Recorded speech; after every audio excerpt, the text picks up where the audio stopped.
English league কাপে আর রাতে আলাদা ম্যাচে নামছে ম্যানচেস্টার সিটি ও আর্সেনাল। রাত 1:45 সিটিজেনদের প্রতিপক্ষ হাডার্সফিল্ড। একই সময় টটেনহ্যাম লড়বে ডানকাস্টারের বিপক্ষে। রাত 1টায় পোর্ট ভেলের আতিথ্য নেবে গানাররা। লা লিগায় রাত 1:30টায় রায়ো ভাইকানোর চ্যালেঞ্জ নেবে আতলেটিকো মাদ্রিদ। চলতি মৌসুমে ধুঁকছে Manchester City. English Premier League কিংবা চ্যাম্পিয়ন্স লিগ সবখানেই হতাশার গল্প।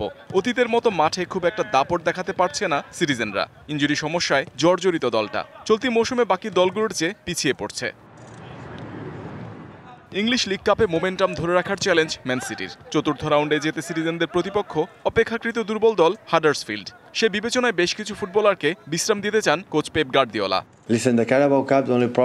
ইনজুরি ভোগাচ্ছে দলকে। ভিন্ন ভিন্ন প্রতিযোগিতায় খেলার পর ফুটবলারদের ফিটনেস ধরে রাখা কঠিন। এই ম্যাচে বেশ কয়েকজন ফুটবলারকে বিশ্রামে রাখা হবে। যারা খেলবে তাদের উপর আস্থা আছে।